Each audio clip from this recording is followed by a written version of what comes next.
Me etsitään parasta budjettitason 15-tuumasta yritysläppäriä. Ja onko Lenovo V15 sellainen? Otetaan selvää. Hyvä 15-tuumainen perustietokone. Tästä löytyy Windows 11 Pro-käyttöjärjestelmä. Eli nyt ne tietokoneet, mitä me näissä videoissa käydään läpi, niissä pitää olla luontaisesti Windows 11 Pro-käyttöjärjestelmä ja niiden pitää olla alle 800 € maksavia. Kun puhutaan yrityskoneista, niin tärkeää on selvittää, että onko tämä USB-C-portti hyvä vai paha portti. Näissä budjettiluokan koneissa tuppailee vähän semmonen kirous niin sanotusti, että tämä USB-C-portti pystyy kuljettamaan vaan dataa, eli niinku hiirtä, näppäimistöä, USB-laitteita. Tyypillisesti ei ulkoiset näytöt ja lataus toimi, niin katsotaan, että miten tässä budjettitason Lenovo V15 yritysläppärissä on asian laita. Katsotaan, tapahtuuko mitään. Kato, tämähän yllättää itse taikurinkin.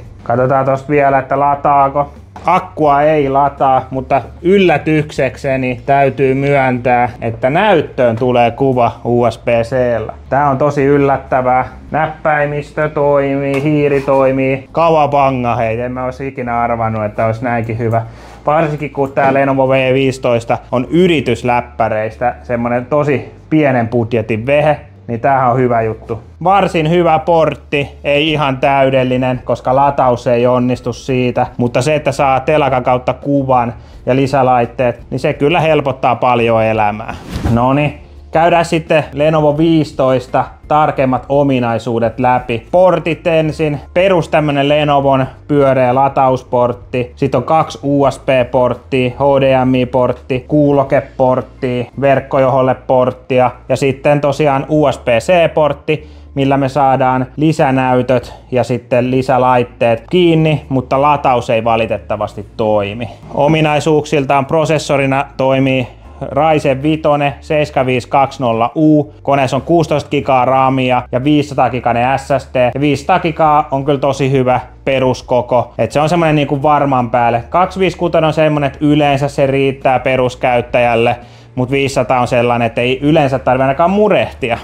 Näppäimistö ei valitettavasti ole taustavalaistu. Joudut pistää valaistusta päälle sitten, että jos et osaa näin sokkona kirjoittaa ja oot pimeässä. Mutta se on sellainen ominaisuus, että hirveän moni ei siitä käytä, että yleensä kyllä siellä toimistossa on ne valot päällä, kun tehdään töitä. Mutta katsotaan sitten seuraavaksi, kuinka huollettava on Lenovo V15. Meillä on nyt tässä purettuna Lenovo V15 budjetti yritysläppäri ja katsotaan, onko se yhtään huollettava. Ensimmäisenä osuu silmään se, että akku on aika helposti vaihettava, mutta sitten semmonen hätäpiippaus, että tämä emolevy on kyllä tosi pieni ja se yleensä merkkaa paria juttua. Eli kun katsotaan, niin valitettavasti RAM, se on juotettu siihen emolevylle, me ei pystytä sitä vaihtamaan.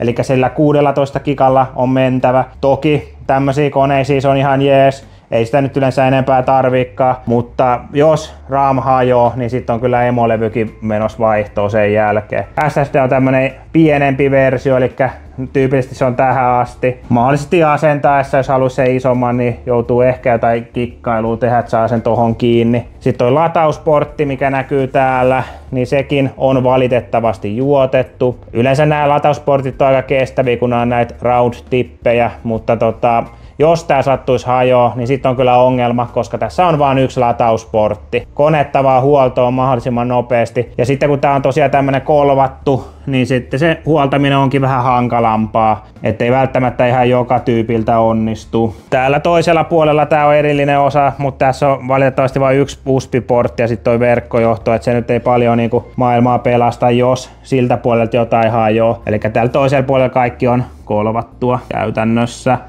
Eli sanotaan näin, että tässä on aika semmoinen tyypillinen esimerkki ei-huollettavasta tietokoneesta. No, yksi juttu voisi olla huonommin, se että akku olisi liimalla kiinni, mutta muuten, varsinkin kun ei voi raamiakaan vaihtaa eikä latausporttia vaihtaa, niin ei ole kovinkaan huollettava. No niin, nyt ollaan käyty kaikki ominaisuudet läpi oikeastaan tästä Lenovo V15 ja nyt meidän pitää laittaa tuloslistalle sitten, että miten se sijoittuu meidän leaderboardseilla niin sanotusti. Nyt viimeksi meillä oli Asuksen semmonen expert bookki, missä oli kyllä paljon parempia ominaisuuksia verrattuna tähän. Totta kai tässä on hinta alempi, Asus sai 80 pistettä. Tässä oli yllättäviä positiivisia juttuja, nimenomaan se, että sai telakkaa näytöt USB-C:llä, mutta muuten sitten huollettavuus aika köyhä, ei ole taustavalaistua näppäimistöä. Mä sanoisin, että 75 pistettä ja Paavo pistää tähän johonkin sen leaderboardsi, missä näkyy missä on mikäkin laite. Tässä on niinku plussaa on edullinen hinta, mahdollisuus lisänäytöille, miinusta on